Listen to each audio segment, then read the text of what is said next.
ये तो सबको पता है कि कोई भी किसी मिलिट्री जोन में ऐसे ही नहीं घुस सकता, लेकिन मैंने अपने इलेक्ट्रिक कार की पूरी स्पीड बढ़ा दी, बिना ये जाने कि मिलिट्री लीडर से कांटेक्ट करने का सिर्फ यही एक रास्ता था। बस कुछ ही दिन पहले मैं एक फोर्स ट्रांसपोर्टर के रूप में एक दूसरी दुनिया में जागा। बहुत मुश्किल से बचने के बाद मैं ज़ॉम्बी से भरी एक दुनिया से जिंदा बाहर निकलने में कामयाब रहा। लेकिन 10 घंटे में मुझे फिर से उस खूनी दुनिया में भेज दिया जाएगा, जहां मैं बिल्कुल लाचार और कमज़ोर हूं। मैं सिर्फ अथॉरिटी से मदद मांग सकता हूं।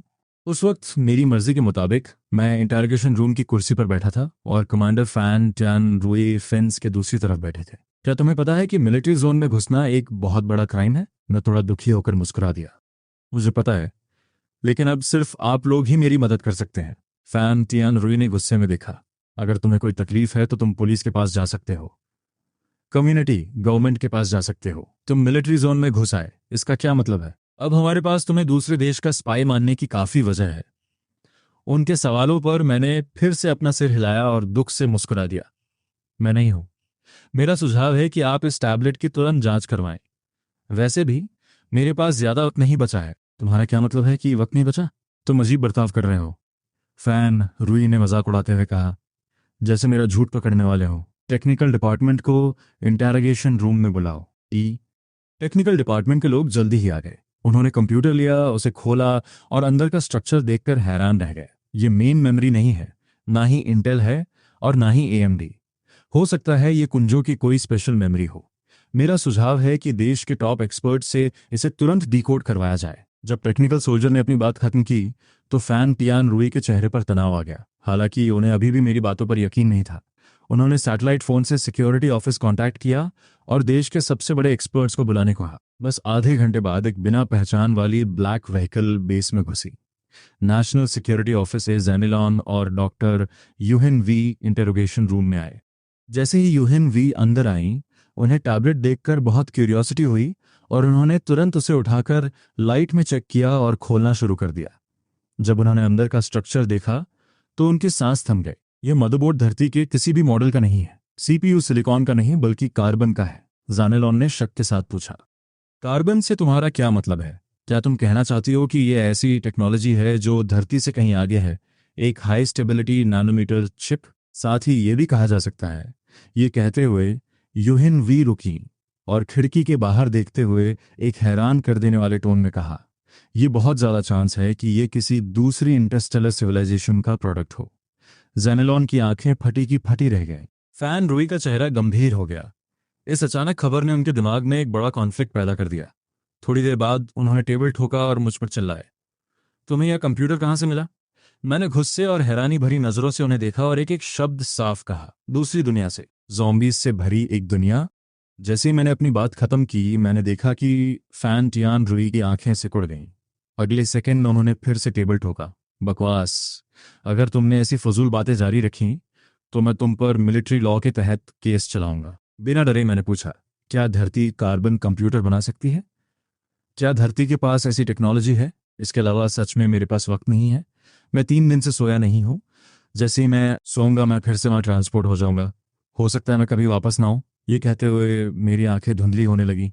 हाँ, अगर मिलिट्री मुझ पर भरोसा नहीं करती तो अगली बार ट्रांसपोर्ट होना मेरी मौत बन सकता है। जानिलॉन, जो फैन रूई के पास खड़ा था, शौक से बाहर आया। मेरी बातें सुनकर उसने तुरंत गंभीर आवाज में पूछा, तुम्हारा क्या मतलब है? साफ साफ बताओ।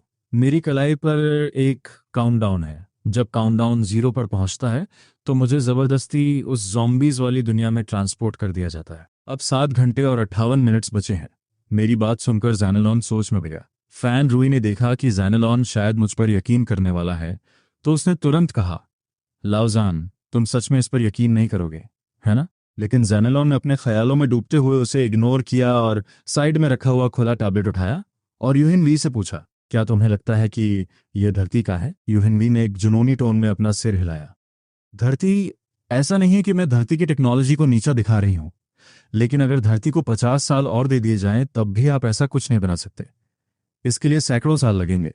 यह पक्का एक्स्ट्रा टेरेस्ट्रियल टेक्नोलॉजी है। जैनेलॉन ने सुना और अपना सिर झुका लिया। थोड़ी देर खामोश रहा। फिर उसने मेरी तरफ देखा। मैं तुम पर यकीन करता हूं, लेकिन प्लीज मेरे भरोसे की लाज रखना, देश के भरोसे की लाज रखना। फिर जैनेलॉन ने अपना स्पेशल फोन उठाया। हेलो, मैं नेशनल सिक्योरिटी ऑफिस का सब डायरेक्टर बोल रहा हूं। मेरे पास रिपोर्ट करने के लिए ज़रूरी मामला है। मुझे तुरंत केमिकल डिफेंस ट्रूप्स की डिप्लॉयमेंट चाहिए। फ़ोन रखने के बाद जैनलॉन ने मेरी तरफ देखा। अब जो कुछ भी तुम जानते हो सब बता दो। एक इन्वॉल्व्ड इंसान होने के नाते यह नज़ारा देखकर मेरे दिल को थोड़ा सुकून मिला। मैंने वह सब बताया जो मैं जानता था। 2 दिन पहले अचानक मेरी आंखों के सामने एक काउंटडाउन दिखाई दिया। जब काउंटडाउन 0 हुआ तो मेरे सामने एक ब्लू पोर्टल खुल गया जिसने मुझे अंदर खींच लिया। जब मेरी आंखें खुली, मैं एक सुनसान शहर में था जो उन ज़ॉम्बीज से भरा था जो सिर्फ मूवीज में दिखते हैं। मेरी हथेली के पीछे भी 12 घंटे का काउंटडाउन दिखाई दिया। पहले तो मैं बहुत एक्साइटेड था, मुझे लगा ये कोई सपना है, लेकिन जब मैं गिरा तो वह असली दर्द मेरे दिमाग में छप गया। मुझे पता चल गया कि ये कोई सपना नहीं था, मैं सच में ट्रैवल कर गया था। मैं उस ज़ॉम्बी वर्ल्ड में तब तक भागता रहा जब तक 12 घंटे का काउंटडाउन खत्म नहीं हो गया। मैं धरती पर वापस आ गया। मुझे लग रहा है कि अगर मैं फिर से सोया तो मैं पक्का उस डरावनी दुनिया में वापस चला जाऊंगा। इसीलिए मैं 3 दिन से सोया नहीं हूँ। अब मुझसे और नहीं हो रहा, इसलिए मैं आपके पास कंप्यूटर ले आया इस उम्मीद में कि देश मेरी मदद करेगा। ये कहने के बाद वहां फिर सन्नाटा छा गया। ऐसा लग रहा था कि सब इस ना यकीन खबर को समझने की कोशिश कर रहे हैं। आखिर में जैनेलॉन ने सबसे पहले रिएक्ट किया और 2 केमिकल डिफेंस सोल्जर्स को बुलाया ताकि मुझे क्वारंटीन किया जा सके और मेरे ब्लड टेस्ट लिए जा सके। लेकिन आखिर में जैनेलॉन ने पूछा, तुम यहाँ कैसे पहुंचे? मैं बस से आया। गेट पर पहुंचकर मैं सामने वाली एल्डरली व्हीकल्स की दुकान पर गया। वहां से एक एल्डरली व्हीकल खरीदी और अंदर घुस गया। जैसे ही उसने अपनी बात खत्म की, जैनेलॉन के माथे पर पसीना आने लगा। क्या तुम्हें पता है कि अगर तुम किसी वायरस के कैरियर हुए तो पूरी बस, सड़क और पूरा शहर तबाह हो सकता है? खुशकिस्मती से मेरे ब्लड टेस्ट के रिजल्ट्स जल्दी आ गए और मैं किसी वायरस से इन्फेक्टेड नहीं था। जैनेलॉन ने चैन की सांस ली, लेकिन फिर भी अपनी सतर्कता कम नहीं की और जब केमिकल डिफेंस ट्रूप्स आए तो उन्होंने उन सब लोगों को क्वारंटीन कर दिया जो मेरे कांटेक्ट में आए थे। बूम बूम, कई बड़े हेलीकॉप्टर्स भी गूंजते हुए वहां पहुंचे। सिक्योरिटी ऑफिस के डायरेक्टर योदोंग, जो सबसे बड़े नेता थे, वहां आए और मुझे देखने के बाद गंभीर चेहरे से मेरी तरफ देखा। क्या तुम सच में ट्रैवल कर सकते हो? मेरे हाँ कहने के बाद उन्होंने मेरे कंधे पर हाथ रखा। पोर्टल कितनी देर तक रह सकता है? क्या बड़े वेपन्स ले जाए जा सकते हैं? मैंने टाइम का हिसाब लगाया और जवाब दिया, ये सिर्फ लगभग 1 मिनट तक रह सकता है। 1 मिनट के बाद मुझे जबरदस्ती अंदर खींच लिया जाएगा और पोर्टल गायब हो जाएगा। इसका साइज लगभग 2 मीटर ऊंचा और 2 मीटर चौड़ा है। शायद बड़े वेपन्स वहां से नहीं गुजर पाएंगे। फिर योदुंग ने पूछा कि वहां की दुनिया कैसी थी। योदुंग ने सुना और थोड़ी देर सोचा। वो मुड़े और जैनेलॉन को ऑर्डर दिया, तुरंत 3 elite special forces teams, dragon of war, crazy dragon और ब्लैक ड्रैगन को डिप्लॉय करो। साथ ही एक national comprehensive scientific research team, environmental analysts और एक medical room sealed armour suits के साथ तैयार करो। इसके अलावा बायोलॉजिकल लीक के खतरे को नज़रअंदाज नहीं किया जा सकता। तुरंत एक नेशनल न्यूक्लियर अटैक के बहाने से लेवल 1 प्लान शुरू करो। देश की सबसे बड़ी न्यूक्लियर रिसर्च एंटिटीज 1 हफ्ते के लिए प्रोविजनल स्टैंड बाय स्टेट में रहेंगी। इसे तुरंत एग्जीक्यूट करो। आधे घंटे बाद पूरे देश में हलचल मच गई। कई टीवी चैनल्स इमरजेंसी सिचुएशन दिखा रहे थे। कृपया सहयोग करें। बेस से ढेर सारी आर्मर्ड व्हीकल्स निकलने लगी। फाइटर प्लेन्स की कतारें आसमान में दिखने लगी। व्हाइट कोट और प्रोटेक्शन सूट्स पहने लोग नंदू बेस पहुंच गए। तीनों teams, black dragon, crazy dragon और ड्रैगन ऑफ वॉर, भी मिलिट्री व्हीकल्स में बैठकर पूरी तरह आर्म्ड होकर बेस पहुंच गई। मिलिट्री एयरपोर्ट पर जमा होने के बाद अपनी यूनिफॉर्म में योडोंग सबके सामने खड़े हुए और उन्हें देखने लगे। साथियों, आप लोग एक बहुत ही खतरनाक मिशन पर जाने वाले हैं जो इंसानियत की किस्मत से जुड़ा है। अब जो नहीं जाना चाहते वो पीछे हट सकते हैं। मैं वादा करता हूं कि कोई कार्रवाई नहीं होगी। जो मिशन पर जाने वाले हैं कृपया अभी अपनी वसीयत लिख दें। देश इसे आपके परिवार तक पहुंचा देगा। वहां सन्नाटा छा गया। सिर्फ तेज सांसों की आवाज आ रही थी। वो अक्सर मिशंस करते रहते हैं, लेकिन वसीयत लिखने वाला मिशन उन्होंने कभी नहीं देखा था। इसका मतलब था कि यह मिशन हद से ज्यादा खतरनाक है। एक सोल्जर ने थोड़ी देर बाद एक नोट निकाला। माता पिता, मेरे बच्चे, मैं देश के लिए वफादार हूं। मैं आपके लिए वापस आऊंगा। कृपया मेरे लिए रोना मत। मैं सिर्फ वही कर रहा हूं जो एक सोल्जर को करना चाहिए। ये लिखते ही उसकी आंखों से आंसू गिरने लगे। अपना नाम लिखने के बाद फिर दूसरा, तीसरा, चौथा, एक के बाद एक सोल्जर्स ने अपने फेयरवेल लेटर्स एक मेटल बॉक्स में रख दिए। 7 या 8 मिनट्स बाद योडोंग ने उस मेटल बॉक्स को बंद किया और सोल्जर्स की बहादुरी को याद करते हुए उसे अपने सहायक को दे दिया। उनकी आवाज मजबूत थी। साथियों, आप सब महान हैं। आप मरेंगे नहीं। ये देश की उम्मीद के लिए है।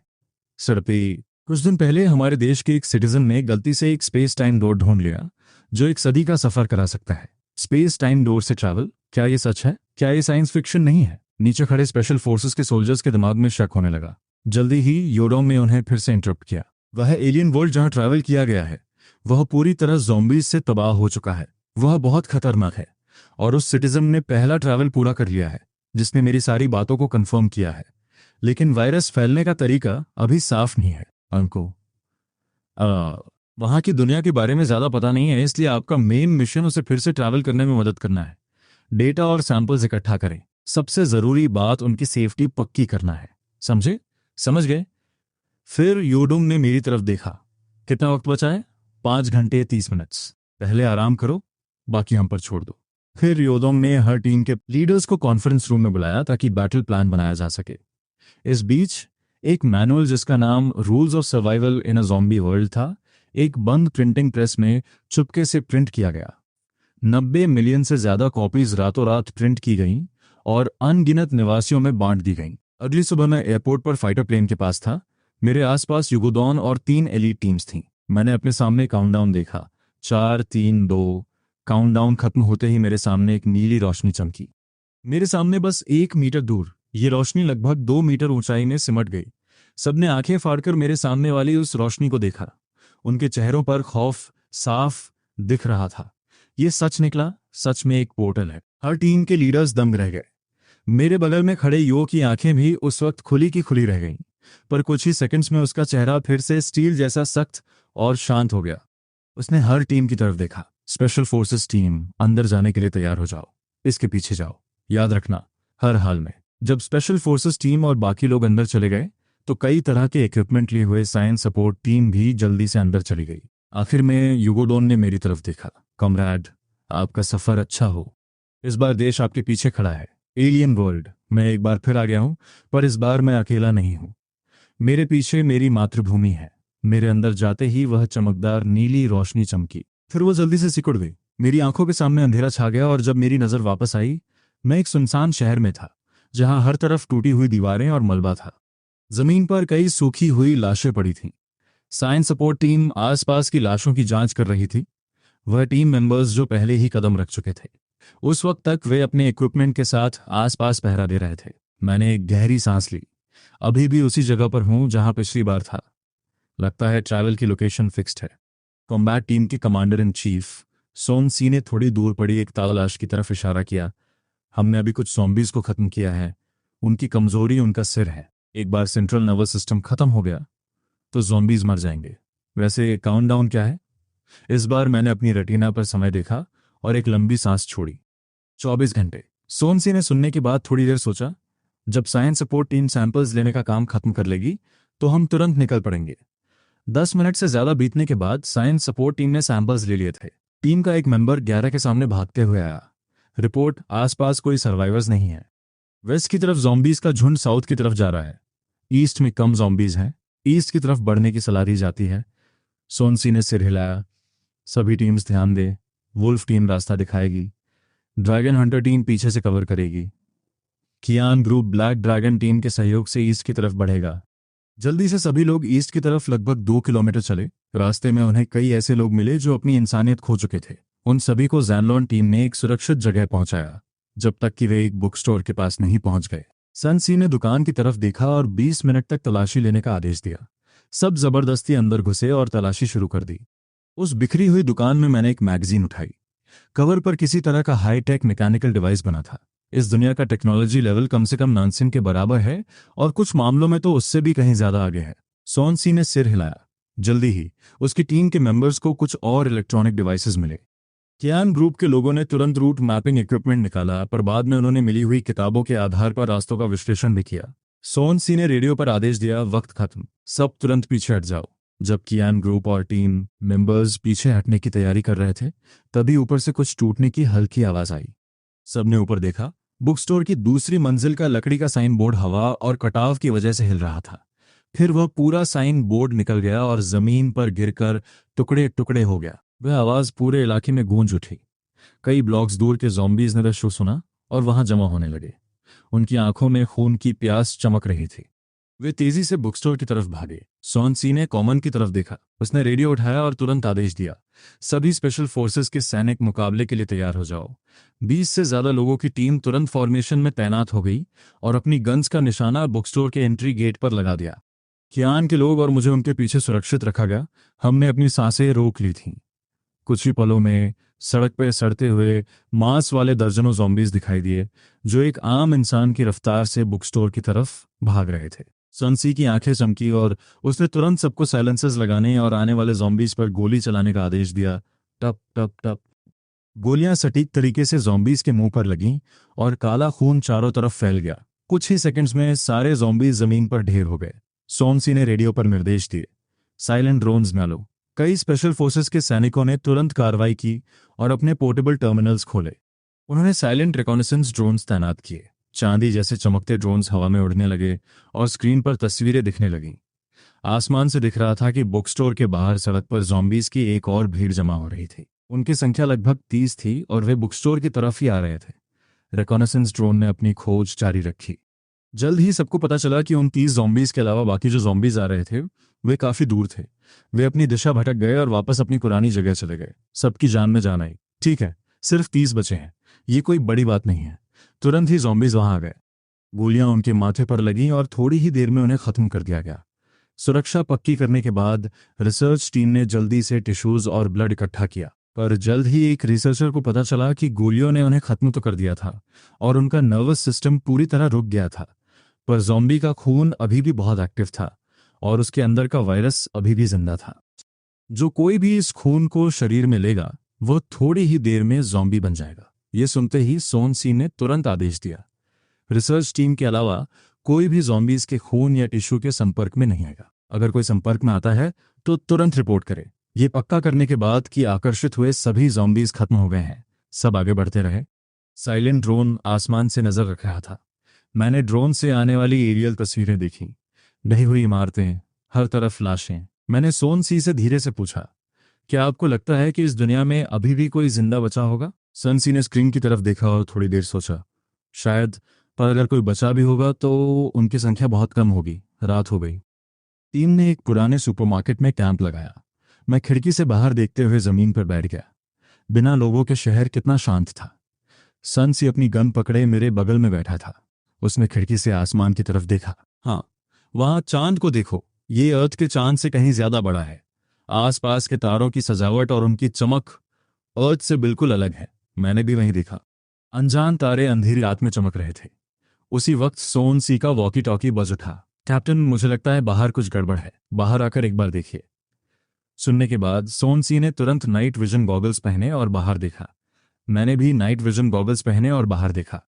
मैं लगभग 3,004,000 मीटर दूर सड़क पर कई टेढ़ी मेढ़ी आकृतियों को घूमते देखा, पर दिन के मुकाबले ज़ॉम्बीज की हालत बेहतर थी और उनकी रफ्तार भी बहुत ज्यादा थी।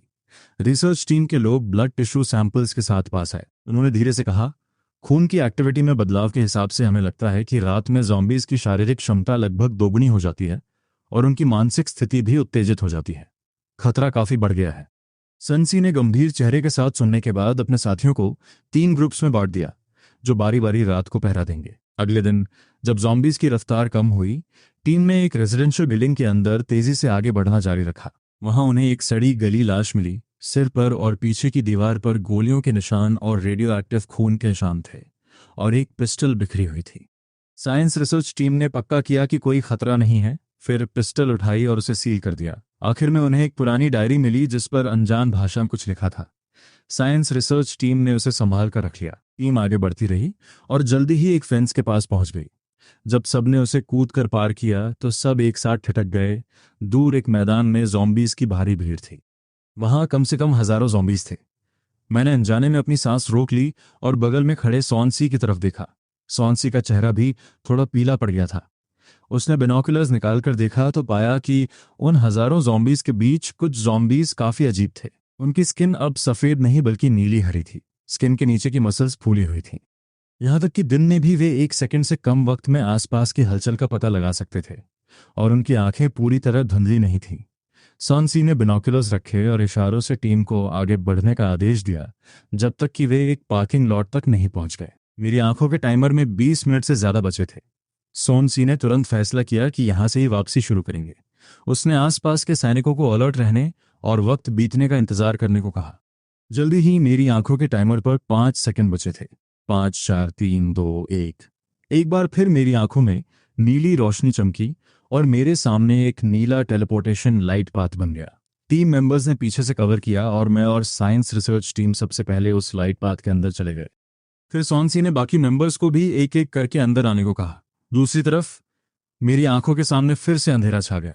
जब मैं वापस आया तो मैं नैन्सीन पहुंच चुका था। यूगोडॉन का कुछ मिनट इंतजार करने के बाद मैं तुरंत आइसोलेशन कैप्सूल में चला गया।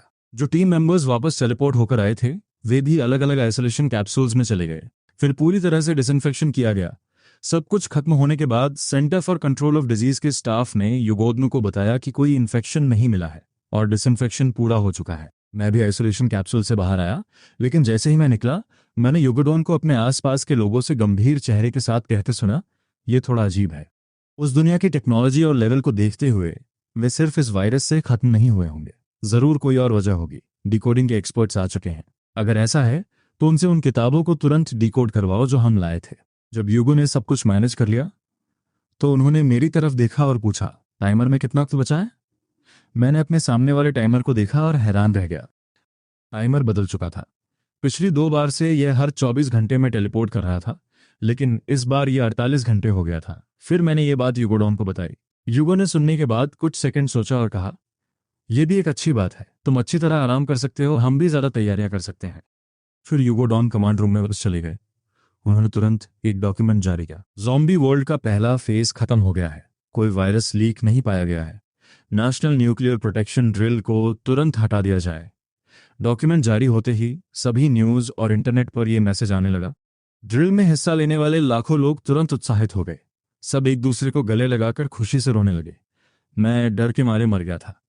मुझे लगा था कि सच में जंग शुरू होने वाली है। अच्छा हुआ कि कोई जंग नहीं हुई। एक बार जंग शुरू हो जाए तो पता नहीं कब खत्म होगी। उसी वक्त देश के अनगिनत writing experts scientific research building में खास स्क्रिप्ट्स की पढ़ाई में जुटे थे। जल्द ही सैकड़ों एक्सपर्ट्स की मेहनत से ब्लू अर्थ की एक पुरानी सभ्यता जैसी एक राइटिंग सबके सामने आई। एक डॉक्यूमेंट मेरी आंखों के सामने भी आया। ये महासागरों से घिरा हुआ एक अकेला कॉन्टिनेंट था। उस कॉन्टिनेंट पर सिर्फ एक देश था, स्टार एम्पायर। स्टार एम्पायर का क्लास सिस्टम बहुत सख्त था। वहां 3 लोगों के परिवार का भूख से मर जाना कोई बड़ी बात नहीं थी। स्टार एम्पायर के एम्परर ने एक ऐसी दवा बनाने का हुक्म दिया जिससे लोग आज्ञाकारी बने, लेकिन गलती से एक नर्वस वायरस बन गया। यह वायरस संक्रमित लोगों की सोचने समझने की शक्ति छीन लेता था। वे कुछ खाते पीते नहीं थे, लेकिन वे हिलते डुलते रहते थे और हुक्म मानते थे। साम्राज्य के एक साइंटिफिक रिसर्च ऑफिसर ने अपने नोट्स में लिखा, हमने नादानी में सोचा था कि हमें इंसानों को काबू करने की दवा मिल गई है, लेकिन हमने आत्माओं को खाने वाले दुष्ट लिविंग कॉर्प्सेस बना दिए। स्टार एम्पायर का एम्परर हमारी रिसर्च के नतीजे जानकर बहुत खुश हुआ। वफादारी के लिए किसी वजह की जरूरत नहीं होती। बिना वजह के वफादारी ही असली वफादारी है। उसने हुक्म दिया कि संक्रमित लोगों को जनरेटर्स में बदल दिया जाए और सुझाव दिया कि उन्हें खास हुड्स और दस्ताने पहनाए जाएं ताकि वे दिन रात जनरेटर के पहियों पर चलें। बाद में एम्परर ने मुआयना किया और जोर से हंसा। मरने के बाद भी मैं देश के काम आ सकता हूं, यही असली वफादारी है। इसके बाद एम्परर ने पूरे देश में पावर प्लांट्स बनवाए और बेहोश संक्रमित लोगों को दिन रात बिजली पैदा करने के लिए घूमते पहियों से बांध दिया। आखिर में उसने अपनी प्रजा पर भी हाथ डाल दिया। अनगिनत लोगों को संक्रमित कर उन्हें पावर प्लांट्स में डाल दिया। हद तो तब हो गई जब देश की 80% आबादी संक्रमित हो गई। एम्परर को लगा कि उसने इटर्नल एनर्जी पर काबू पा लिया है, लेकिन वह नहीं जानता था कि ये नरक के चांदी के धागे थे। जब हेटर ज़ॉम्बी ऑर्गेनाइजेशन ने हमला किया तो पावर प्लांट पर कब्जा कर लिया गया। सेना संक्रमितों से हार गई। एम्परर ने पूरी सभ्यता के खून और मांस का इस्तेमाल किया। उसने लॉन्चर क्रीचर्स की एक नई नस्ल पैदा की। बाद में उसने देखा कि हाई लेवल के संक्रमितों ने एक दूसरे की मदद करना सीख लिया है। उन्होंने चढ़ना और पेचीदगियां सीख ली। उस वक्त मुझे लगा कि सब खत्म हो गया है, पूरी तरह खत्म। जानकारी पढ़ने के बाद मुझे अपने दिल में कुछ अजीब सा महसूस हुआ। इतना बड़ा साम्राज्य इतनी आसानी से ढह गया। दोपहर में यून भी मुझसे मिलने आया। एनालाइज की गई जानकारी ने एक नक्शा भी था। 200 किलोमीटर उत्तर में वहां एक सेंट्रल फोटोलिथोग्राफी फैक्ट्री और एक बिग चेंज एनर्जी सेंटर है। उन चीजों और जानकारी के मुताबिक जो तुम लाए थे, प्रोब चिप, फोटोलिथोग्राफी टेक्नोलॉजी और बिग चेंज फंक्शन, ये टेक्नोलॉजी हमसे कम 50 साल आगे है। अगर हम उस फोटोलिथोग्राफी फैक्ट्री से कुछ डेटा ला सकें तो बहुत मुमकिन है कि ये लैंसन के लिए एक बहुत बड़ी कामयाबी होगी। इसलिए मेरा सुझाव है कि अगली बार आप उत्तर की ओर बढ़ें। यूएनवी को विदा करने के बाद मुझे युगोडोन से एक नोटिफिकेशन मिला। अगले ट्रांसमाइग्रेशन की जगह एलएनयूआर में बदल दी जाएगी। मुझे लेने के लिए विमान रास्ते में है। जल्द ही मैं विमान में सवार हुआ और खिड़की से बाहर देखते हुए आ भरी। कितनी विडंबना है, इतनी उन्नत टेक्नोलॉजी वाली सभ्यता को बायोलॉजिकल वॉरफेयर में पड़ना पड़ा, बायोलॉजिकल वेपन्स पर रिसर्च करनी पड़ी। जल्द ही विमान लैंड हुआ और मैं नीचे उतरा। धूल भरी गर्म हवा का एक झोंका मेरे चेहरे से टकराया। एक युवती पास आई और बोली, नमस्ते, मैं इंसिनु हूँ, आपकी साइकोलॉजिस्ट। मैंने सॉन्सी की तरफ देखा जो काफी समय से इंतजार कर रहे थे। सॉन्सी मुस्कुराए और बोले, अब आप एक इंटरनेशनल की प्रोटेक्शन ऑब्जेक्ट हैं। हमें डर है कि उस दुनिया में आपको कोई ऐसा सदमा न लगे जिससे आपकी मेंटल हेल्थ पर असर पड़े। ये लेडी वो स्पेशलिस्ट हैं जिन्हें देश ने आपकी साइकोलॉजिस्ट के तौर पर नियुक्त किया है। मैंने बिना कुछ कहे सिर हिलाया और अपने सामने चल रहे काउंटडाउन को देखा। 2 घंटे बचे हैं। जब मैं बेस के अंदर गया तो 15 स्पेशल ऑल टेरेन व्हीकल्स मेरे सामने लाइन में खड़े थे। मेरे बगल में खड़ी नीनियो ने कहा, इस बार ऊपर वालों ने आपको multi functional all terrain vehicles दिए हैं। स्क्वाड की संख्या भी 40 तक पहुंच गई है। यह आपकी सुरक्षा के लिए देश की गंभीरता को दिखाता है। मैंने व्हीकल के मटेरियल को छुआ। यह बहुत मोटा है। ये मेरे द्वारा देखे गए किसी भी व्हीकल से ज्यादा मजबूत है। यहां तक कि इसकी पेंट भी खास है। गोलियां इस पर सिर्फ निशान छोड़कर फिसल जाती हैं। जल्द ही टीम की मीटिंग के साथ मेरी आंखों के सामने का काउंटडाउन 0 होने वाला है। बेस के अंदर स्पीकर से भी काउंटडाउन की आवाज गूंजी। मेरी आंखों में फिर से एक नीली रोशनी चमकी। सोन ने आदेश दिया। स्पेशल फोर्सेस के दस्ते ने गाड़ियां चलाईं। पहले मैंने सोनसी से नजरों ही नजरों में बात की और फिर अंदर चला गया। साइंटिफिक रिसर्च ग्रुप भी पीछे पीछे आया। मेरी आंखों के सामने फिर अंधेरा छा गया।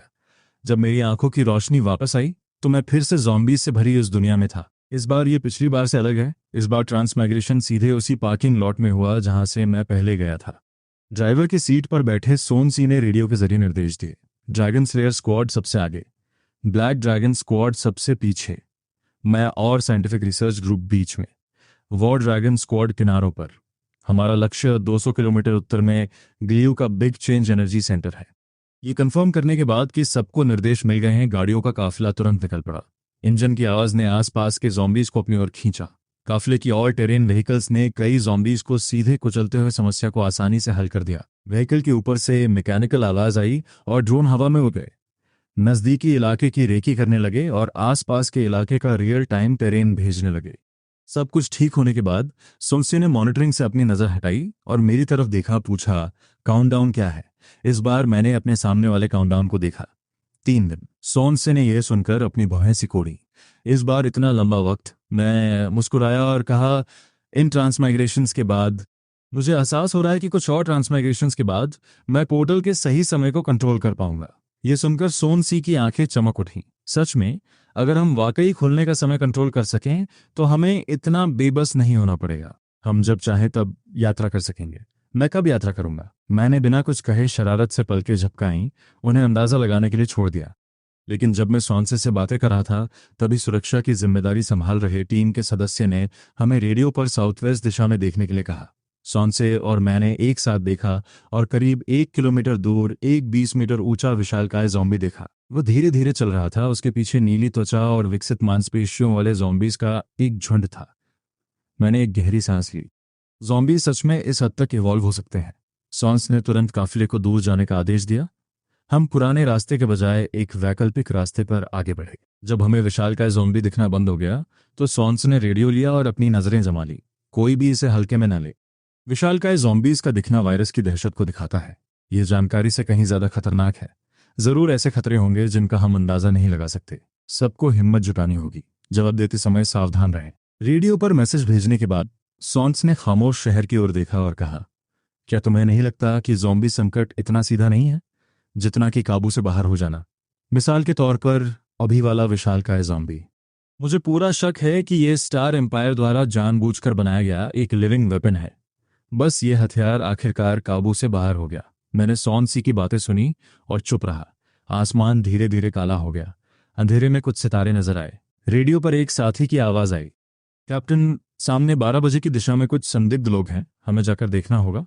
अगर ये सर्वाइवर्स का बेस निकलता है तो यकीनन इस दुनिया के बारे में और जानकारी मिलेगी। सोनसी ने कुछ सेकंड सोचा और मना कर दिया, आगे बढ़ते रहो, फालतू की मुसीबत मोल मत लो। हमारा लक्ष्य एंग्लियो का फ्यूजन एनर्जी सेंटर है। काफिला 2 घंटे तक चलता रहा। आखिरकार हम एंग्लियो के फ्यूजन एनर्जी सेंटर पहुंच गए। छत पर लगा ड्रोन रेकी के लिए ऊपर उड़ा। सेंटर के अंदर का नजारा जल्द ही स्क्रीन के बीच में दिखाई देने लगा। ऊर्जा का विशाल ढेर ढह गया था। ऊंची इमारतें गिरी हुई थीं, हर तरफ हड्डियां दिखाई दे रही थीं। वहां बहुत सारे बुरी तरह क्षतिग्रस्त मिलिट्री इक्विपमेंट भी हैं, जिससे पता चलता है कि यहाँ एक क्रूर लड़ाई हुई थी। ड्रोन की जांच खत्म हुई।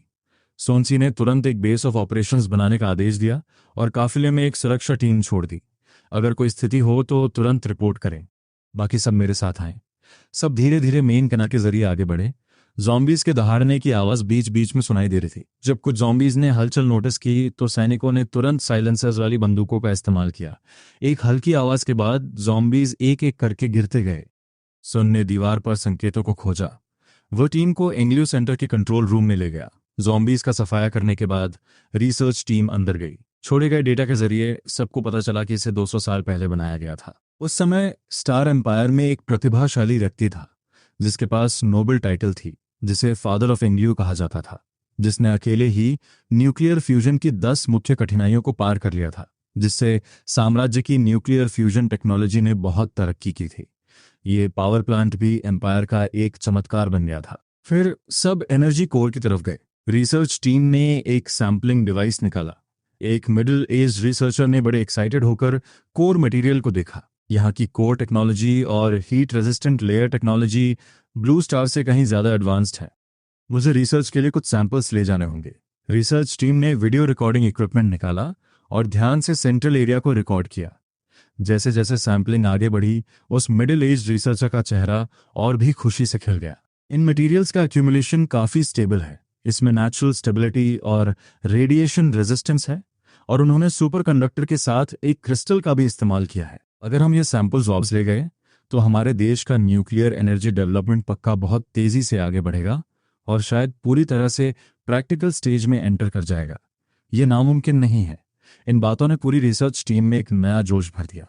सब उम्मीद कर रहे थे कि वे देश के लिए अपना योगदान दे सकें और साइंटिफिक रिसर्च के हिस्ट्री में अपना नाम दर्ज करा सकें। उस मिडिल एज रिसर्चर ने तुरंत सबको मटेरियल काटकर सैंपल्स को सील्ड बॉक्सेस में रखने का ऑर्डर दिया। जैसे ही सैंपलिंग का काम खत्म हुआ, सॉन्स के ईयरपीस पर रियर टीम से एक वार्निंग आई। साउथ ईस्ट डायरेक्शन में 2 जायंट ज़ॉम्बीज देखे गए हैं। वे 16 किलोमीटर पर आवर की स्पीड से तेजी से बढ़ रहे हैं और 1 किलोमीटर की दूरी पर हैं। अंदाजा है कि वे 10 मिनट में यहां पहुंच जाएंगे। सनसी का चेहरा उतर गया और उसने तुरंत ऑर्डर दिया, फौरन high explosive anti tank mines बिछाओ और फायरिंग के लिए तैयार हो जाओ। फिर वह मेरी और रिसर्च टीम की तरफ मुड़ा। रिसर्च टीम का सारा स्टाफ तुरंत यहां से निकले और पुराने रास्ते से वापस जाए। ऑर्डर मिलते ही सब जल्दी से निकलने की तैयारी करने लगे और एनर्जी सेंटर से बाहर भागे। आधे मिनट बाद मैंने एक गहरी सांस ली और उनके पीछे पीछे हाँफने लगा। जितना हम दरवाजे के पास पहुंच रहे थे, जमीन पर उतनी ही हल्की वाइब्रेशन महसूस हो रही थी। 10 सेकंड्स बाद पीछे वाले कॉन्वॉय की तरफ से एक धमाके की आवाज आई। मुझे पता था कि high explosive anti tank mines फट गई हैं। इसका मतलब था कि जायंट ज़ॉम्बीज बिल्कुल पास ही थे। सबकी रफ्तार और बढ़ गई और जब तक दूसरा धमाका हुआ, हम कॉन्वॉय तक वापस पहुंच चुके थे। मैंने दरवाजा खोला और बैठ गया। सॉन्स ने एक्सेलरेटर दबाया और इंजन गरज उठा। मैंने पीछे मुड़कर धमाके की तरफ देखा। सिर्फ 3,004,000 मीटर की दूरी पर 2 जायंट ज़ॉम्बीज दहाड़ते हुए आ रहे थे। उनके शरीर से एक शेल्स लटक रहे थे और वे पागलों की तरह कॉन्वॉय की तरफ भाग रहे थे। सन ने मॉनिटर देखा और कुछ सेकंड सोचा। फिर उसने वॉकी टॉकी लिया और कॉन्वॉय को स्पीड कम करने का ऑर्डर दिया। जायंट ज़ॉम्बीज के मूवमेंट पैटर्न्स को टेस्ट करने के लिए उनके बराबर की स्पीड रखो। रिसर्च टीम ध्यान से रिकॉर्डिंग करें। कॉन्वॉय धीरे हुआ और एक टीम मेंबर ने बाहर निकलकर एंटी मटेरियल स्नाइपर राइफल से जायंट ज़ॉम्बी पर निशाना लगाया। एक जोरदार आवाज के साथ बड़ी गोली ज़ॉम्बी के माथे पर लगी और एक छोटा छेद हो गया। लेकिन जायंट ज़ॉम्बी सिर्फ थोड़ा लड़खड़ाया, गुस्से में हारा और तेजी से हमला करने के लिए आगे बढ़ा। उसके माथे का छोटा छेद तेजी से भर रहा था। मैं हैरानी से देख रहा था, तभी रिसर्च टीम की कांपती हुई आवाज आई। ये रिपेयर सेल्स का एक्सप्लोजन है। ये कोई साधारण लोहा नहीं है। ये पक्का एक डिजाइंड ऑर्गेनिज्म है। सोन कुछ सेकंड्स चुप रहा और फिर से ऑर्डर दिया, हाई एक्सप्लोजिव ग्रेनेड्स इस्तेमाल करो। गाड़ी की छत पर बैठे टीम मेंबर्स ने तुरंत एम्यूनेशन बदला और एक धमाके के साथ जायंट ज़ॉम्बी के माथे पर आग का गोला फटा। उसका शरीर असर से लड़खड़ाया और वह गिर गया, लेकिन अगले ही पल वह फिर खड़ा हो गया। उसके माथे की ऊपरी स्किन हट गई थी और अंदर मेटालिक चमक वाला सबडर्मल टिश्यू दिख रहा था। रिसर्च टीम के लोग हैरानी में चिल्ला पड़े। ये बायोमेटालिक टिश्यू है जो सेल्स की गोल्ड स्ट्रक्चर को रीराइट करके बनाया गया है। ये तो अविश्वसनीय है। सोन ने सुना और सीधे बर्स्ट कैनन्स इस्तेमाल करने का ऑर्डर दिया। टीम मेंबर्स ने बर्स्ट कैनन सेट किए और जायंट ज़ॉम्बी पर गोलियों की बौछार कर दी। बार बार होने वाले धमाकों के बाद जायंट ज़ॉम्बी फिर से जमीन पर गिर गया, लेकिन तुरंत खड़ा हो गया। उसने कॉन्वॉय की तरफ भागना जारी रखा। उसके शरीर के सिर्फ कुछ हिस्सों में मेटालिक चमक दिख रही थी। रिसर्च टीम ने तुरंत नतीजा निकाला कि ऑर्डिनरी वेपन्स बेअसर हैं। जायंट ज़ॉम्बी की फिजिकल स्ट्रेंथ बहुत ज्यादा है। फायर अटैक कोशिश की जा सकती है। सोन ने तुरंत ऑर्डर दिया, इंडिविजुअल थर्मोबैरिक बॉम्ब्स तैयार करो, सारी गाड़ियां सेफ डिस्टेंस पर पीछे हट जाओ। एक छोटा मशरूम क्लाउड उठा और हजारों डिग्रीज की हाई टेम्परेचर चारों तरफ फैल गई। चेहरे पर एक तेज गर्म लहर लगी और जब आग और धुआं कम हुआ तो जायंट ज़ॉम्बी की आउटर लेयर जलकर चिपचिपी हो गई थी, लेकिन वो मरा नहीं था और लड़खड़ाते हुए खड़ा हो गया। वह बिना किसी दिशा के भटकने लगा। रिसर्च टीम ने रेडियो पर बताया कि हाई टेम्परेचर की वजह से जायंट ज़ॉम्बी के देखने और सूंघने की क्षमता खत्म हो गई है। सेल रिकवरी की स्पीड के हिसाब से उसे ठीक होने में 2 दिन लगेंगे, जिसका मतलब है कि हाई टेम्परेचर वाली आग से उनका खतरा कुछ समय के लिए काफी कम किया जा सकता है। सन ने यह सुना और स्ट्रेटेजिक ड्रोन्स छोड़ने का ऑर्डर दिया। व्हाइट फॉस्फोरस और थर्माइट बॉम्ब्स गिराओ। गाड़ी की छत से कई ड्रोन्स एम्यूनिशन लेकर उड़े और बचे हुए जायंट ज़ॉम्बी पर व्हाइट फॉस्फोरस और थर्माइट बॉम्ब से हमला किया। तेज आग ज़ॉम्बी के पूरे शरीर पर फैल गई। जायंट ज़ॉम्बी दर्द से कराहने लगा और उसकी आंखों की रोशनी और सूंघने की शक्ति खत्म हो गई। वो बिना सिर पैर के यहाँ वहां भागने लगा। टेस्टिंग का काम पूरा हो गया था। सोन ने तुरंत कॉन्वॉय को तेज भागने का ऑर्डर दिया। उसने शुई लिथोग्राफी सेंटर की लोकेशन सेट की और पूरी रफ्तार से वहां चल पड़ा। 1 घंटे बाद वो अपनी मंजिल पर पहुंच गए। सबने टेढ़े हो चुके अलॉय डोर को जबरदस्ती खोला और अंदर सब कुछ तहस नहस था। हर तरफ लड़ाई के निशान थे और गोलियों के खोखे बिखरे हुए थे। सॉन्स ने एक टूटा हुआ चिप उठाया और रिसर्च टीम को दिया। रिसर्चर ने उसे हाथ में लेकर देखा और हैरानी से बोला, यह एक डिटेक्टर की सीक्रेट स्ट्रक्चर है। इससे पता चलता है कि ये लोग नैनो स्केल पर स्टेबल प्रोडक्शन कर सकते हैं। रिसर्च टीम ने फिर कोने में रखी एक मशीन देखी। उसे समझने के बाद उन्होंने कहा, यह एक क्वांटम इंटेलिजेंट कैलिब्रेशन सिस्टम है। इनकी मशीन्स को इंसानों की जरूरत नहीं है। ये खुद ही अपनी गलतियां ठीक कर सकती हैं। सब और आगे बढ़ते गए और उनके सामने एडवांस टेक्नोलॉजी वाली लिथोग्राफी मशीन्स की लंबी लाइन आ गई। रिसर्च टीम ने टेस्टिंग इक्विपमेंट निकाले और नतीजा निकाला कि स्टार्टअप सिस्टम तो खराब है, लेकिन कंट्रोल लॉजिक अभी भी ठीक है। इसका कोर एक ऑसिलेशन इंटरफेरेंस मोटर है और वह पूरी तरह सही सलामत है। अगर हम कुछ सैंपल्स ले गए तो हमारे देश के चिप्स बहुत तेजी से डेवलप होंगे और हमें दूसरों पर निर्भर नहीं रहना पड़ेगा। सॉन्सी की आंखों में खुशी दिखी और उसने टीम मेंबर्स से की मॉड्यूल्स निकालने में मदद करने को कहा। उन्होंने उन्हें स्टोरेज बॉक्सेस में रखा और आगे बढ़ने की तैयारी की। उसी समय रेडियो पर गार्ड टीम की आवाज आई, कैप्टन, कुछ सर्वाइवर्स पास आ रहे हैं। 3 लोग हैं और अभी तक उनके पास कोई वेपन नहीं दिखा है। सब यह सुनकर हैरान रह गए। क्या सच में कोई बचा हुआ है? सोन भी थोड़ा हैरान था और उसने तुरंत इलॉन टीम को रिसर्च टीम के साथ बात करने भेजा और साथ ही ड्रोन की लाइव फुटेज चालू कर दी। इलॉन टीम और रिसर्च टीम सर्वाइवर्स के सामने रुके। बीच में लाशों का ढेर था। उनमें से एक आदमी जमीन पर कुछ लिख रहा था। ट्रांसलेशन के बाद पता चला कि वो सोने के बदले खाना और पानी चाहता है। इलॉन टीम को सोना नहीं चाहिए था। उन्होंने बस कुछ सप्लाईज उनकी तरफ फेंक दी और फिर कुछ जानकारी मांगी। पता चला कि जायंट ज़ॉम्बीज सबसे ताकतवर नहीं है, उनसे भी ज्यादा खौफनाक ज़ॉम्बीज हैं, लेकिन उन्होंने उन्हें कभी देखा नहीं। ये लोग 3050 लोगों की एक छोटी सर्वाइवर बेस से आए थे। ज़ॉम्बी आउटब्रेक की वजह उन्हें नहीं पता थी। इलॉन टीम ने फिर उन तीनों को जानेगा। सब इलॉन टीम के साथ मिले और लिथोग्राफी मशीन मटेरियल के माइनिंग एरिया में पहुंचे। यहाँ एक rare carbon rivet superconductor mineral था।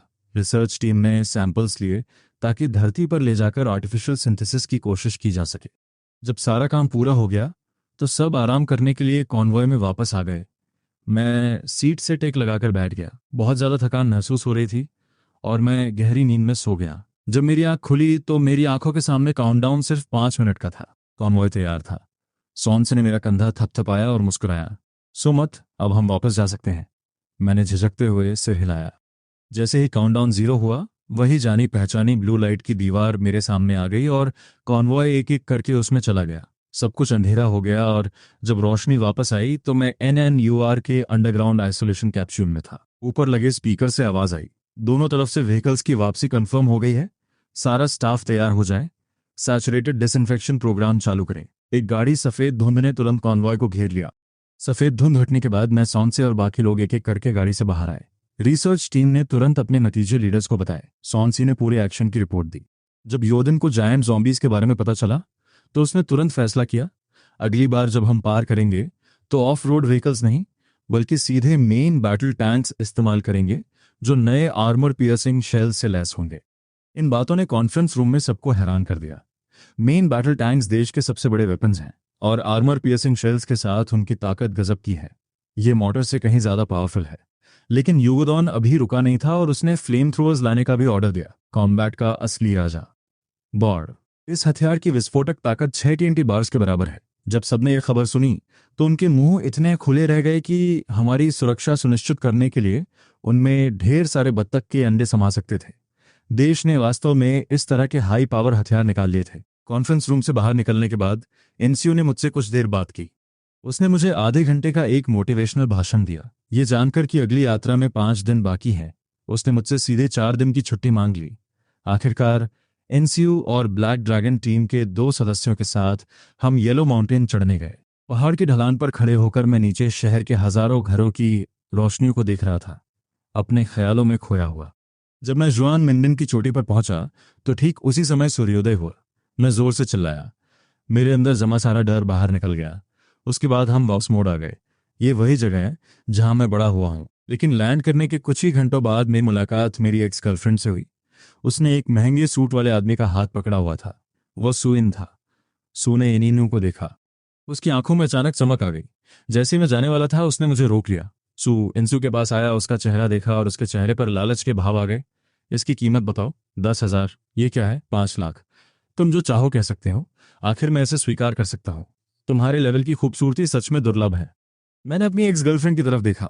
वो झिझकते हुए मुस्कुराई, लेकिन फिर भी उसने सुइन का हाथ नहीं छोड़ा। यही पैसे की ताकत है।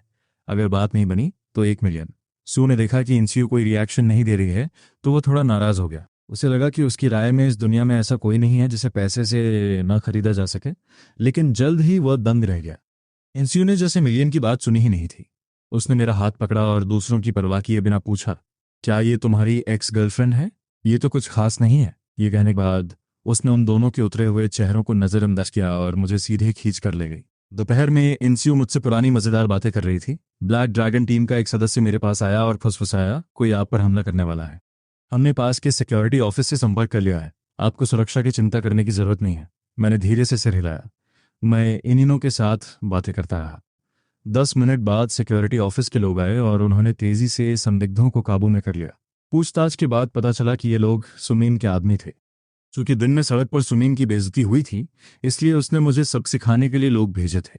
जब यून को इस बारे में पता चला तो उसने कहा कि वह उसे सख्त सजा देगा। उसने तुरंत सुमीन के पिता और बेटे के गैरकानूनी कामों की जांच के लिए लोग भेजे।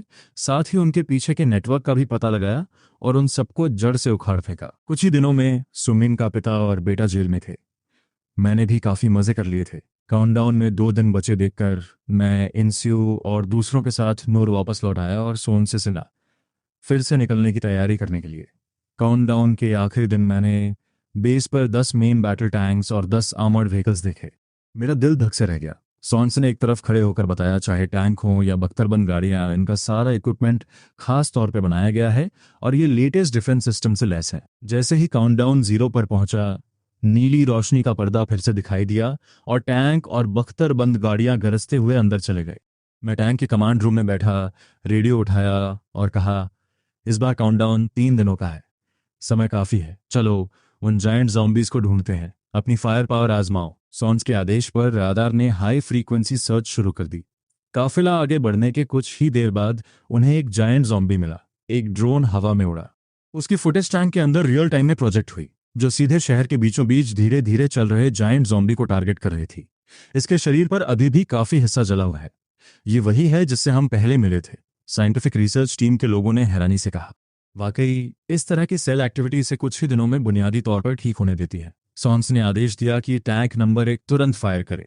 एक धमाके के साथ विशाल गोला सटीक निशाने पर लगा और जायंट ज़ॉम्बी का सिर सीधे उड़ गया। सिर दूर जा गिरा, जमीन चमक उठी और थर्मल कैमरा ने सब कुछ कैद कर लिया। असर देखकर सबको राहत मिली और रेडियो पर युआन फू की आवाज आई, अगर टैंक के गोले भी इसे नहीं मार पाते तो हमें आगे का पूरा प्लान बदलना पड़ता।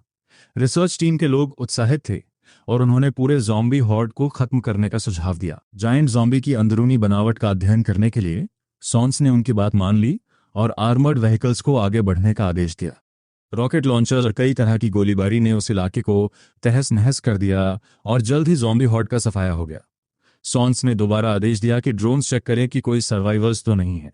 सुरक्षा पक्की होने के बाद research team black dragon squad की सुरक्षा में जायंट ज़ॉम्बी की लाश के पास पहुंची। ड्रोन की फुटेज के जरिए मैंने देखा कि दस्ताने पहने हुए रिसर्चर्स एक हथियार से ज़ॉम्बी के शरीर को ठोक रहे थे, जिससे धात्विक गूंज सुनाई दे रही थी। उन्होंने स्कैनर्स निकाले और कहा, बोन मारो की डेंसिटी नॉर्मल अलॉय से भी ज्यादा है, कम से कम 300 मिलीमीटर मोटी आर्मर प्लेट के बराबर। मुझे इसका एक हिस्सा काटकर रिसर्च के लिए ले जाना होगा। एक हाई प्रिसिशन इलेक्ट्रिक आरी तुरंत चालू हो गई। राडार ने सर्वाइवर्स के एक ग्रुप को स्कैन किया। ड्रोन ने कंफर्म किया कि ये वही लोग थे जो पिछली बार मिले थे। टैंक उनकी दिशा में मुड़ा। फिर वह आदमी जिससे पिछली बार सप्लाईज एक्सचेंज किए थे पास आया। ट्रांसलेशन सॉफ्टवेयर के जरिए हमें पता चला कि उसका नाम ड्यूक था। ड्यूक ने कहा कि उसका कोई बुरा इरादा नहीं है। सर्वाइवर्स ने अपने हथियार डाल दिए। ब्लैक ड्रैगन स्क्वाड ने चेक किया कि सब सुरक्षित है। तब मैं टैंक से नीचे उतरा। वॉर ड्रैगन स्क्वाड के मेंबर्स ने तुरंत मुझे सुरक्षा के लिए घेर लिया। ड्यूक की नज़र मुझ पर पड़ी। वो कुछ कदम आगे बढ़ा, हाथ जोड़कर आभार जताया और बोला, बहुत बहुत धन्यवाद। पिछली बार आपने जो सप्लाईज दिए थे उनसे हमें बहुत मदद मिली। कोई बात नहीं, बस पानी और खाना ही तो था। वैसे आप लोग कहाँ से आए हैं? ड्यूक ने बताया कि वे पश्चिम में एक छोटे सर्वाइवर्स बेस से आए हैं। वे इस बार खाने की तलाश में निकले थे। यहाँ धमाके की आवाज़ सुनकर वे देखने चले आए। उसने उत्सुकता से ये भी पूछा कि हम कहाँ से हैं। उसने कहा कि उसने इतने पावरफुल हथियार कभी नहीं देखे। मैंने मुस्कुराते हुए जवाब दिया, मैं बहुत दूर से आया हूँ, यहाँ के हालात की जांच करने आया हूँ। ड्यूक की नज़र पीछे खड़े टैंक और बख्तरबंद गाड़ी पर पड़ी। उसका चेहरा ईर्ष्या से भरा था। आपके हथियार बहुत ताकतवर दिखते हैं। मैंने जितने भी देखे हैं उन सबसे ज़्यादा। ये सब हमारे देश ने विकसित किए हैं और इनसे भी ज़्यादा ताकतवर हथियार हमारे पास हैं। ड्यूक के चेहरे पर अचरज के भाव थे। क्या इनसे भी पावरफुल हथियार हैं? थोड़ी देर चुप रहने के बाद ड्यूक ने अपनी बात रखी। क्या आपके पास और खाना है? हमारे बेस पर भी राशन खत्म हो रहा है। यहाँ सोना है, मैं इसके बदले कुछ पानी और खाना ले सकता हूँ। ड्यूक कांपा और माफ़ी मांगी। शुक्रिया। फिर टैंकों का काफिला दक्षिण पश्चिम दिशा में माइनिंग एरिया की ओर बढ़ा। 7-8 घंटे बाद आखिरकार हम माइनिंग एरिया पहुंच गए। ब्लैक ड्रैगन स्क्वाड ने चारों तरफ सुरक्षा पक्की की। ड्रैगन हंटर स्क्वाड और वॉर ड्रैगन स्क्वाड ने माइनिंग एरिया की तलाशी ली। रिसर्च टीम ने जानकारी जुटाई। जल्द ही सबको करीब 2 टन मिनरल मिला, जिसमें स्पिरिचुअल कोल और सुपर स्टील मिनरल शामिल थे। कुछ दुर्लभ मिनरल्स भी मिले। खतरा 200 मीटर पर उम्मीद, सॉन्स चिल्लाया। मैंने ऊपर देखा तो दूर एक आम ज़ॉम्बी नजर आया और उसी समय मैंने बटन दबाया, लेकिन अगले ही पल बख्तरबंद गाड़ी ने उसे सीधे कुचल दिया और उसका कीमा बना दिया। जब पोर्टल के लिए 1 घंटा बचा था तब तक सबने माइनिंग का काम पूरा कर लिया था और टैंकों व गाड़ियों में बैठकर बातें कर रहे थे। इस बार काफ़ी कुछ हाथ लगा। हमने न सिर्फ प्लॉट ज़ॉम्बीज को ख़त्म किया और उनके सैंपल लिए, बल्कि इतने सारे मिनरल्स भी इकट्ठे किए। अगर इन मिनरल्स को वापस ले जाकर उन पर रिसर्च की जाए तो देश की टेक्नोलॉजी का लेवल यकीनन बहुत बढ़ जाएगा। मैंने सबको देखा, सबके चेहरों पर मुस्कान थी। मैं भी खुशी से मुस्कुराया। जल्द ही समय के साथ मेरी आंखों के सामने का काउंटडाउन 0 पर पहुंच गया। पोर्टल फिर से खुला। सबके सामने एक नीली रोशनी आई, लेकिन इस बार मुझे अपने दिल में कुछ अलग महसूस हुआ। मेरे मन में एक विचार आया, इसे बड़ा होने दो। उस नीली रोशनी का किनारा सच में थोड़ा फैल गया, इसे छोटा होने दो। जो किनारा अभी फैला था वह फिर से सिकुड़ गया। मेरा दिल जोर से धड़का। मैंने फिर कोशिश की। यह पोर्टल वास्तव में मेरे विचारों को महसूस कर सकता था। फिर मैंने उसे बंद करने और फिर खोलने के लिए कंट्रोल किया। वह नीली रोशनी सच में बंद हुई और फिर से खुल गई। मेरे आसपास के लोग पोर्टल को बंद और खुलते देख दंग रह गए। आखिरकार सॉन्स ने कांपते हुए पूछा, क्या तुम पोर्टल को कंट्रोल कर सकते हो? मैंने उत्साह के साथ जवाब दिया। यह सुनकर सॉन्स से बहुत खुश हुआ। अब यह कोई रैंडम पोर्टल नहीं है, बल्कि एक स्टेबल क्रॉस बॉर्डर चैनल है। यह ऐतिहासिक लेवल की कामयाबी है, जिसका मतलब है कि भविष्य की रणनीति में बदलाव की जरूरत पड़ सकती है। देश अब और तेजी से विकसित होगा। एक नए मौके में प्रवेश करते हुए उस रोमांच के बाद सबने टैंक और बख्तरबंद गाड़ियां पोर्टल की ओर बढ़ा दी। फिर से मेरी आंखों के सामने अंधेरा छा गया। जब मेरी दृष्टि वापस आई तो मैं लोप नूर वापस लौट चुका था। पोर्टल की सफाई डिसइंफेक्शन की एक सीरीज के बाद सॉन्स ने तुरंत यह खबर दी, देश ने जल्द ही एक आदेश जारी किया। लोक नूर को केंद्र बनाकर औपचारिक रूप से एक वर्ल्ड डेवलपमेंट बेस स्थापित किया जाए। 1 हफ्ते बाद हजारों साइंटिस्ट वहां पहुंचे। मिलिट्री कंस्ट्रक्शन और सिविल इंजीनियरिंग का विस्तार हुआ। सैकड़ों किलोमीटर के इलाके में और दर्जनों इमारतें देखते ही देखते खड़ी हो गईं। दो भारी हथियारों वाले सिंथेटिक एल्यूमिनियम ग्रुप्स बेस पर तैनात किए गए। पोर्टल के इस्तेमाल को लेकर मेरी समझ और गहरी हो गई। मैं एनर्जी फ्लो को कंट्रोल कर सकता था ताकि पोर्टल को 3 मोड्स में सेट कर सकूं, आना जाना प्रतिबंधित, एक तरफा और दो तरफा। बुधवार को मुझे सरकार से एक आदेश मिला। उन्होंने मुझे पोर्टल खोलने के लिए एक बड़े मैदान में जाने को कहा। मैं थोड़ा घबरा गया। जब मैं मैदान में पहुंचा तो मैंने लोगों की घनी भीड़ देखी। कई रॉकेट गाड़ियां और टैंक 7-8 लाइनों में खड़े थे। मैंने 10 मीटर और 20 मीटर से ज्यादा लंबे मिसाइल लॉन्चर भी देखे। उस हैरानी के बाद मुझे समझ आया कि देश अब औपचारिक रूप से दूसरी दुनिया में कदम रखने वाला है, वरना वे 2 भारी हथियारबंद सिंथेटिक एल्यूमिनियम ग्रुप्स भेजने का प्लान नहीं बनाते। इसलिए मैंने अपनी पूरी ताकत लगाकर नीली रोशनी निकाली। उस विशाल मैदान में 100 मीटर से भी ज्यादा चौड़ा पोर्टल दिखाई दिया। स्टील का एक सैलाब गरजते हुए व्यवस्थित तरीके से पोर्टल के अंदर गया और एक एक करके दूसरी दुनिया में दाखिल हुआ। एक हफ्ते बाद मैं दूसरी दुनिया के कमांड सेंटर के ऑब्जर्वेशन प्लेटफॉर्म पर खड़ा था और उस बेस को देख रहा था जो बहुत बदल चुका था। भारी हथियारों वाली सिंथेटिक एल्यूमिनियम ग्रुप्स ने एक अच्छी जगह चुनी थी। वे शहर के बाहरी इलाके में माइनिंग एरिया के पास तैनात थे ताकि शहर से कुछ संसाधन मिल सकें और माइनिंग में भी आसानी हो। पर यह मुख्य बात नहीं है। मुख्य बात यह है कि मिलिट्री कंस्ट्रक्शन भी दूसरी दुनिया में पहुंच चुका है। बेस पर जबरदस्त काम हुआ और 5 दिनों में एक सैटेलाइट लॉन्च बेस बना लिया गया और इस दुनिया का पूरी तरह पता लगाने के लिए ड्रोन्स का बेड़ा छोड़ दिया गया। शायद बहुत ज्यादा लोग इकट्ठे हो गए थे। उनके शरीर की गंध ज़ोंबीज ने पकड़ ली। शहर के ज़ोंबीज ने 7 से 8 हजार लोगों का एक झुंड बनाया और बेस पर हमला कर दिया। बेस के सैटेलाइट ने ज़ोंबीज की होड़ को पहली बार डिटेक्ट किया। अचानक अलार्म बजने लगा। दूसरी दुनिया के सब कमांडर हांग जान ने तुरंत एक heavily armed aluminium synthetic groups की कमान संभाली और मोर्चे पर तैयार हो गए ताकि सुरक्षा पूरी तरह पक्की रहे। यहां तक कि बचाव के लिए रॉकेट व्हीकल्स और टैंक्स को भी तैयार रखा गया था। जैसे ही ज़ॉम्बीज फायर कवरेज की सही रेंज में आए, उन्होंने तुरंत लॉन्ग रेंज आर्टिलरी यूनिट्स को फायर अटैक्स करने का आदेश दिया। ड्रोन से आ रही स्क्रीन पर मैंने देखा कि 10 से ज्यादा आर्मर्ड व्हीकल्स के पीछे के दरवाजे खुले और उनसे शेल्स निकलने लगे, जो 10 किलोमीटर दूर खड़ी ज़ॉम्बीज की होड़ पर हमला कर रहे थे। फिर मैंने देखा कि ज़ॉम्बीज के बीच दर्जनों छोटे मशरूम क्लाउड्स उठ रहे हैं। धमाकों में ज़ॉम्बीज के परखचे उड़ गए। कुछ मिनटों के बाद फायरिंग रुक गई। कमांड रूम को ऑब्जर्वर की रिपोर्ट मिली, टारगेट एरिया में जीवन का कोई निशान नहीं है। ये मान लिया गया कि ज़ॉम्बीज की होड़ पूरी तरह खत्म हो गई है। क्या ये देश की ताकत है? ये वाकई बहुत डरना है। लगभग 10,000 ज़ॉम्बीज का एक ग्रुप बिना अपना चेहरा दिखाए ही साफ कर दिया गया। मुझे सच में शक होता है कि वो ज़ॉम्बी मूवीज कैसे बनाई जाती थीं। उन देशों को तो वाकई ज़ॉम्बीज तबाह कर देते। ये अविश्वसनीय है। अगले 2 हफ्तों तक बेस में मिलिट्री कंस्ट्रक्शन का काम जोर शोर से चलता रहा। कई रडार फॉर्मेशंस और इलेक्ट्रोमैग्नेटिक कैनन डिफेंस टावर्स ने एक बेस का रूप ले लिया था। हर सुबह दर्जनों गाड़ियां खदान की ओर जाती और शाम को यूरेनियम और सुपर गोल्ड जैसे जरूरी मिनरल्स से लदी हुई वापस आती, जिन्हें पोर्टल के जरिए लगातार अर्थ पर भेजा जा रहा था। उसी समय चाइना रिसर्च इंस्टीट्यूट में बैगू अपने हाथ में टेस्ट रिजल्ट्स देखते हुए दांत पीस रहे थे।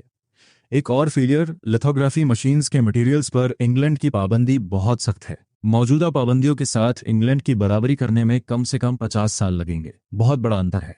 जब वे सोच ही रहे थे कि इस पाबंदी को कैसे तोड़ा जाए, तभी ऑफिस का दरवाजा अचानक खुला। एक जियोलॉजिकल रिसर्चर ने जोश में आकर कहा, रिपोर्ट डायरेक्टर, ये भेजा गया एक नया मटेरियल है जिसे कार्बन 0 ओर और सुपर गोल्ड ओर कहा जा रहा है। कहा जा रहा है कि इसे सीधे लिथोग्राफी के लिए इस्तेमाल किया जा सकता है। बाइगू दंग रह गए। उन्हें लगा शायद उन्होंने गलत सुना है। क्या बकवास है। ऐसा कौन सा मटेरियल है जिसे सीधे लिथोग्राफी के लिए इस्तेमाल किया जा सके?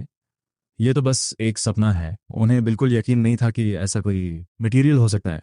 लेकिन जब उन्होंने सूरज की रोशनी में हल्की नीली रोशनी से चमकते हुए कार्बन 0 ओर को देखा तो उन्हें उसके अंदर क्रिस्टल्स बहते हुए महसूस हुए।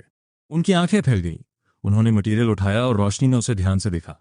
वे जितना ज्यादा देखते उतने ही उत्साहित होते गए। काफी देर बाद उन्होंने ऊपर देखा और पूछा। रिसर्च स्टाफ ने सावधानी से कहा, कॉन्फिडेंशियल है। बाइगो ने चिढ़कर कहा, मेरी अथॉरिटी के होते हुए भी कुछ कॉन्फिडेंशियल है? शायद ये एक्स्ट्रा टेरेस्ट्रियल टेक्नोलॉजी हो सकती है। बाइगो धीरे से मुस्कुराए और उनकी नजर गंभीर हो गई। ठीक है, फर्क नहीं पड़ता कि ये कहां से आया है, क्योंकि ये बिजली और रेजोनेंस पैदा कर सकता है तो मैं इसे चाइना की लाइट टेक्नोलॉजी का दिमाग बना दूंगा। ये कहकर उन्होंने ओर उठाया और टेस्ट एरिया की ओर चल दिए। उसी समय दूसरी दुनिया में सर्वाइवर्स के एक छोटे से बेस में ड्यूक ने जोश के साथ अपने लीडर बोन से कहा, सर, मैं उन लोगों से फिर मिला। तबाही आने के बाद लोग कितने बदल गए हैं, इंसानी फितरत कितनी घटिया हो गई है। दूसरों की मदद करना तो दूर, मुसीबत का फायदा न उठाना ही बड़ी बात है। लेकिन उस ग्रुप ने बिना किसी शर्त के 2 बार मेरी मदद की और मेरे पैसे तक नहीं लिए। वे संत हैं। और क्या, इस दुनिया में कोई संत नहीं होता। उस ग्रुप का पक्का कोई मकसद है जो हमें पता नहीं है बॉस। उस समय आप उन्हें नहीं जानते थे। आप उनके अंदर की सादगी और सच्चाई महसूस नहीं कर सकते थे। अगर वे सच में बुरे लोग हैं तो मैं चाहूंगा कि यह दुनिया ही खत्म हो जाए। जैसे ही वे ये कह रहे थे, बाहर एक जोरदार धमाका हुआ। Boom boom boom. पूरा छोटा बेस थरथरा उठा। छत से धूल गिरने लगी। गार्ड्स घबराते हुए अंदर आए। दुश्मन, हमला, लगता है बाहर जंग छिड़ गई है। सलाहकार ने ऊपर देखा। आवाज सुनकर उसका चेहरा उतर गया। तोपों की गड़गड़ाहट, और वे भी भारी तोपें थीं। ये पैमाना तो कम से कम आधी कैवलरी आर्मी जितना है। नामुमकिन। एम्पायर तो 50 साल पहले गिर गया था। अगर सेना के बचे कुचे लोग भी होते तो उनके पास इतनी भारी फायर पावर नहीं होती। ये खुदा का कहर है। ज़ूक, कुछ लोगों को लेकर जज करो। ड्यूक और बाकी लोग आवाज की दिशा में भागे। लेकिन जैसे जैसे करीब पहुंचे, उनकी आंखों में हैरानी बढ़ती गई। वहां लोहे का सैलाब एक ड्रैगन की तरह जॉम्बीज की भीड़ की तरफ बढ़ रहा था और उन पर लगातार हमला कर रहा था। फायर पावर के आगे वे जॉम्बीज मिट्टी के पुतलों की तरह गायब हो रहे थे। खौफनाक जायंट जॉम्बीज का भी वही हाल था। वे भारी गोलाबारी के नीचे मांस के टुकड़ों में तब्दील हो रहे थे। ड्यूक और बाकी सब सन्न थे। यह आर्मी कहां से आई? बहुत ही डरावना। जॉम्बीज को मारना तो जैसे कोई खेल हो। ड्यूक होश में आया। चलो, स्टाफ ऑफिसर ने भी शायद यही कहा होता। लेकिन जैसे ही ड्यूक और बाकी लोग पलटे, धूल उड़ाते हुए 7-8 आर्मर्ड व्हीकल्स वहां पहुंच गए। उनके पीछे से पूरी तरह लैस सैनिक निकले और उन पर अनगिनत रेड लेजर डॉट्स पड़ने लगी। तभी एक उम्रदाज सैनिक आगे आया और ट्रांसलेटर से एक ठंडी मशीनी आवाज निकली। हेलो, हमारे लीडर ने आपको चाय पर बुलाया है। इसके बाद ड्यूक सैनिकों के पीछे उनके ठिकाने तक गया। अंदर घुसते ही वहां का नजारा देखकर वे बेज़बान रह गए। एक तरफ टैंक्स और आर्मर्ड व्हीकल्स की कतारें खड़ी थीं और दूसरी तरफ सैकड़ों रॉकेट लॉन्चर्स। हवा में बारूद की तेज महक थी। सैनिकों के कदमों की आवाज गूंज रही थी। ड्यूक की आंखें थोड़ी नम हो गईं। यह सुरक्षा का वो एहसास था जिसका उन लंबे समय से इंतजार था। एक ऐसा एहसास जो सभ्यता और कानून से आता है।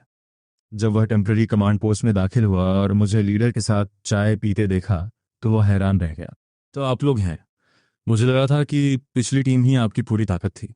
मुझे उम्मीद नहीं थी कि आपके पास इतनी ताकतवर फौज होगी। आखिर में उसकी आंखें हैरानी से भरी थीं। वह उन प्लेन्स और तोपों की कल्पना भी नहीं कर सकता था जिन्हें उसने रास्ते में देखा था।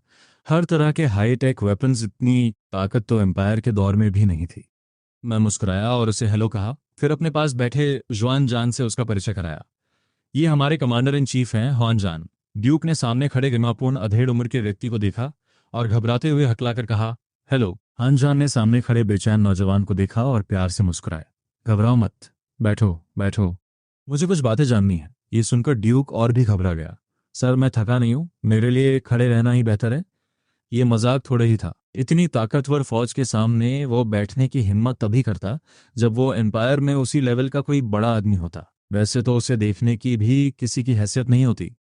हैंग जान ने उस पर दबाव नहीं डाला और पूछना जारी रखा, आपके सर्वाइवर बेस के अभी क्या हालात हैं? कितने लोग बचे हैं? क्या हालात हैं? हमारे सर्वाइवर बेस में करीब 3000 लोग हैं, लेकिन खाना खत्म हो रहा है। बहुत से लोग तो 2 दिन में एक बार खाना खाने लगे हैं। और जहां तक मुझे पता है, बाकी सर्वाइवर बेसिस में तो लोगों ने एक दूसरे को खाना कैनिबलिज्म शुरू कर दिया है। सुनने के बाद वान जान ने कुछ देर सोचा। मुझे बस काम में मदद के लिए कुछ लोग चाहिए। सप्लाईज की कोई कमी नहीं होगी। सुरक्षा की गारंटी है। 8 घंटे काम, सुबह 2 घंटे का आराम। शायद एक दिन के काम के बदले 1 हफ्ते का राशन मिल जाएगा। यह सुनकर ड्यूक कुछ सेकंड के लिए सन्न रह गया और यकीन न होने पर फिर से पूछा, डर था कि कहीं यह कोई सपना ना हो? सच में? हुआन जान मुस्कुराए। फिक्र मत करो, ये बिल्कुल सच है। मैंने तो आप लोगों के लिए कुछ एंटरटेनमेंट और ज़रूरत का सामान भी तैयार रखा है। ये कहकर हैंग जान उठे और वे लोग एक कमरे में पहुंचे। लाइट जलते ही वहां रहने खाने के सामान के साथ साथ TV, air conditioners, video game consoles वगैरह का ढेर लगा था। ड्यूक का मुंह खुला का खुला रह गया और फिर उसने खुद को एक जोरदार थप्पड़ मारा, ये पक्का करने के लिए कि वो सो तो नहीं रहा। ये सब भी हमारे लिए है, सही है ना? सब तुम्हारे लिए है। ये सुनकर ड्यूक अपनी आंखों के आंसू नहीं रोक पाया। काफी देर तक वे रोते रहे। फिर उन्होंने अपनी आंखें उठाईं जिनमें एक पुरानी चमक थी। मुझे वापस जाकर बॉस को बताना होगा। इसी बीच सर्वाइवर बेस में ड्यूक और बाकी लोग अभी तक वापस नहीं लौटे थे।